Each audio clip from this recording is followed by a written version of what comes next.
Salut tout le monde, Stéphane, ici Trapp. Je suis à Jean Massé, mais on va bouger bientôt pour aller à un autre endroit où on attend quelqu'un, où j'attends quelqu'un pour un petit entretien et qui va nous parler d'un événement qui se déroulera mardi prochain, mardi soir, pas très loin d'ici, à la Maison des Familles. Salut tout le monde, et me revoilà après Jean Massé, les Merisiers, où j'attends notre invité. Alors j'en profite en attendant. Nous sommes le 19 mars 2023 et donc il y a 2 ans disparaissait Bernard Hugo, mère fleuve de Trappes, comme je l'appelle. Bernard Hugo, il est mort un 19 mars.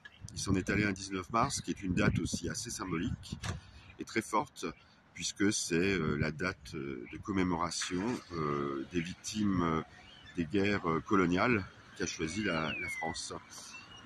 Et ça correspond, 19 mars 1962, ça correspond à la signature des accords d'Évian qui, pour la France, signifie la fin de la guerre d'Algérie. Enfin, la fin des événements, comme on disait à l'époque. Et on a mis longtemps pour dire en France qu'il s'agissait bien d'une guerre d'indépendance.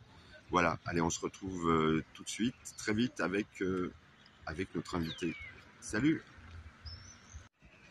Yes, la famille. Non, ça c'est pas de moi. C'est de la personne qu'on voit à l'écran, Teddy Duck.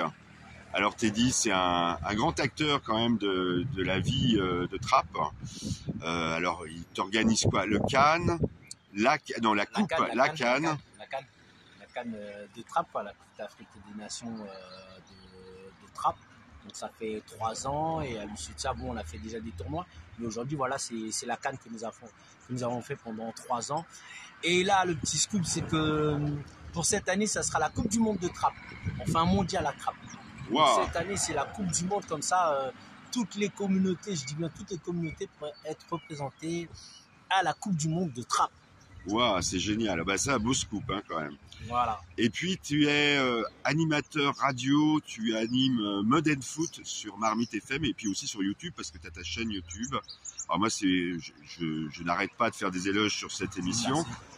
Et mardi soir, tu organises une rencontre. Alors je crois que c'est à partir de quelle heure? 18h30? Alors 18h30, donc nous organisons une conférence débat. Donc conférence débat, stop les rixes, l'harcèlement, la violence à l'école et dans nos quartiers. Il est important de souligner ça parce que beaucoup de gens m'ont posé la question des fois, soit en rigolant, m'ont interpellé, mais qu'est-ce que tu fais quand il se passe quelque chose dans la ville? Et je me suis dit, il est temps de se lever et dire à ces jeunes que oui, on les regarde et qu'on n'est pas d'accord avec toute cette violence gratuite qui se passe dans les quartiers. Moi, j'ai grandi à Trappes, je suis à Trappes depuis 1990.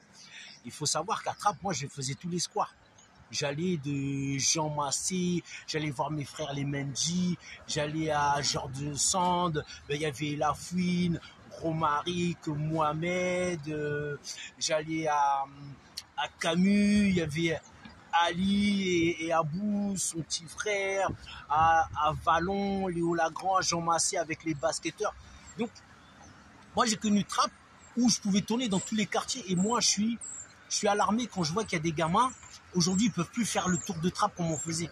Parce que savoir, à l'époque il n'y avait pas autant de bus pour aller à la gare. Oui, puis il n'y avait pas toutes ces barrières, là, ce qu'on a appelé la résidentialisation. Wow. On est passé de Trappes ouvertes à Trappes fermées, je trouve, moi. Et je pense que ça a cloisonné les gens et ça leur a donné une appartenance parfois au quartier, alors que nous, on traversait tous ces quartiers avant d'arriver à la gare. Moi, je quittais Léo Lagrange, je suis obligé de passer par Eiffard, Gérard Philippe, et à chaque fois qu'on passe, des fois, on ratait le train parce qu'on disait bonjour à tout le monde. Partout, tu avais des amis et tu disais bonjour. Et je trouve malheureux qu'aujourd'hui, les gamins n'ont plus cette interaction entre eux. Ouais. Donc, c'est pour ça qu'on fait cette conférence pour échanger avec les gamins et aussi les parents pour pouvoir, dès qu'il y a des signes, lutter contre ça. Pouvoir lutter contre ça et accompagner aussi, s'il le faut, ses parents. Et c'est pour ça que la plupart des éducateurs que je vais avoir sont des personnes, des intervenants plutôt que je vais avoir, sont des personnes issues du milieu sportif. Ouais, parce qu'ils ont ce rapport avec les gamins. Alors moi j'ai kiffé sur cette rencontre parce qu'il y a tu as invité des gens qui ont de l'expérience, hein, l'expérience de quartier, des expériences, du vécu, quoi. Du vécu. Tu peux nous en parler de ces Bien sûr, invités? donc c'est des gens déjà que j'ai reçus aussi sur mon émission Modern Foot. Ça me permet, mon émission Modern Foot ne parle pas que de foot. Je suis ancré sur le foot, mais je reçois différents intervenants qui me parlent souvent de Oui, leur, alors je de dis au leur foot. passage que tes paroles, tes propos, quand il y avait eu la tragédie et le drame de Coignères-Morpas, ça m'avait beaucoup touché. Et on sentait une réelle implication contre ces phénomènes de violence assez ridicules, parce que c'est des violences entre nous, Ouais, entre nous, entre gens des quartiers. qui parfois se côtoient malheureusement, mais se côtoient et on arrive à ce genre de drame. Et donc c'est pour ça, là, je reçois Joe Dalton, Jérémy Maradas, ancien chef de gang des Black Dragons, section Kamikaze. Et lui, il est maître de taekwondo. Donc, il a accompagné l'équipe de France de taekwondo. Il a fait beaucoup de tournois internationaux dans le taekwondo. Et c'est pour ça qu'il était important que des personnes comme ça puissent dire leur vécu et comment ils ont fait parfois pour sortir et ne pas rentrer dans une spirale négative des bandes et des gangs. Donc, Ouais. c'est-à-dire, on peut être dans un gang et après essayer aujourd'hui de sortir du gang et tirer un aspect positif. Je peux le dire, tirer un aspect positif. L'aspect positif, c'est de maintenant aller vers les gens pour leur dire, il ne faut pas faire ça ou regarder ce qui peut arriver et comment éviter cela. Il y a aussi Adama Traoré, qui est une personne qui est très engagée dans les quartiers en tant que éducateur, animateur. Donc lui, il est sur Aulnay-sous-Bois. Oui, alors je me permets de faire une parenthèse. Adama Traoré, c'est quelqu'un qui suscite de la polémique. Alors là-dessus, moi, je vais donner mon avis très personnel. Ouais.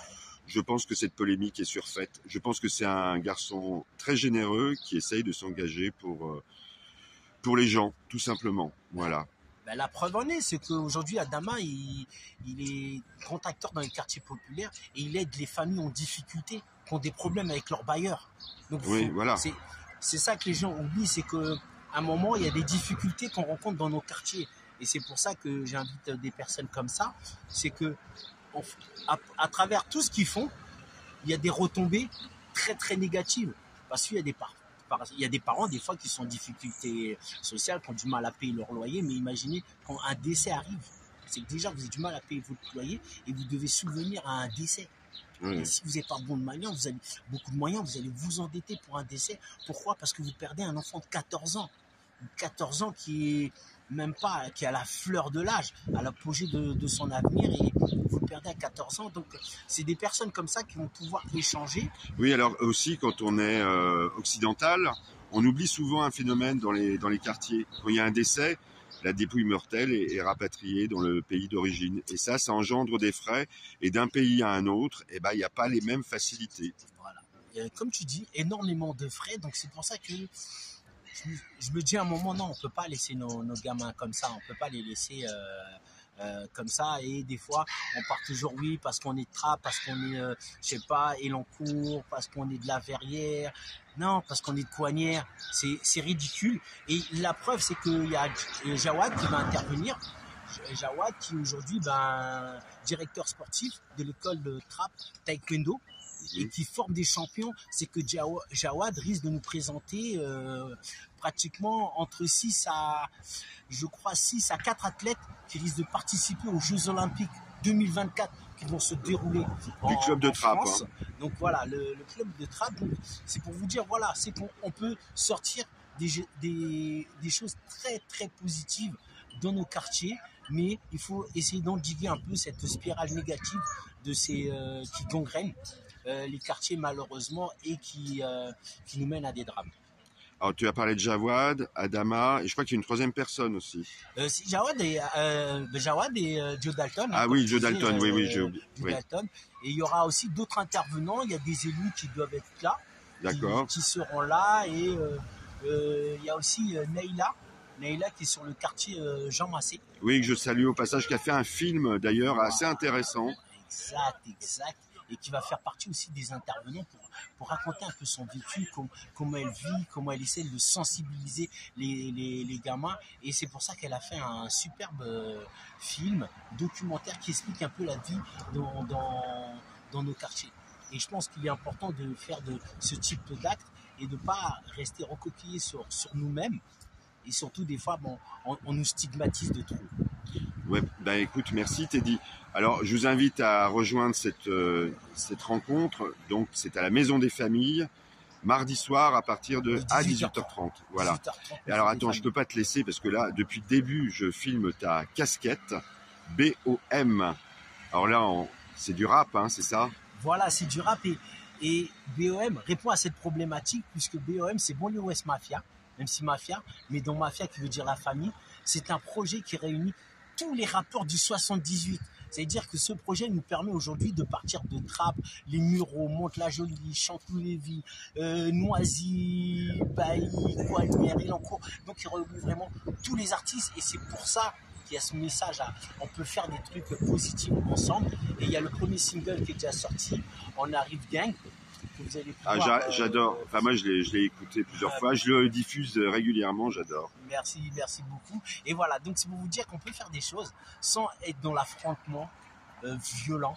Donc entre jeunes, déjà des Yvelines, et après on verra. Donc là, on fait la première étape, c'est à Trappes, et on essaiera de faire dans d'autres villes des Yvelines, comme Coignères. J'ai prévu de faire Coignères et Elancourt, voire la Verrière. Ouais, comme le dirait un livre récent, c'est l'Alliance des barbares.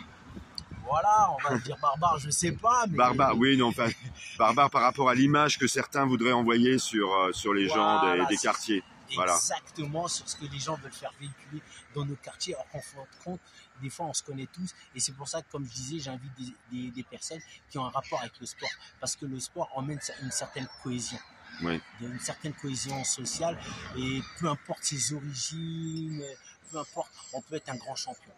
Et on a vu comment les champions finissent s'en sortir. On parle de David Douillet à Teddy Riner, à aujourd'hui Mbappé et autres. Tout ça, ce sont des modèles français. Eh bien, écoute, je te remercie, Teddy. Et puis, bonne rencontre mardi. J'essaierai de venir, évidemment. Ben voilà, à très bientôt. Restez branchés avec Stéphane. À très vite, les amis d'ici Trappes. Merci, Teddy. Merci, c'est moi.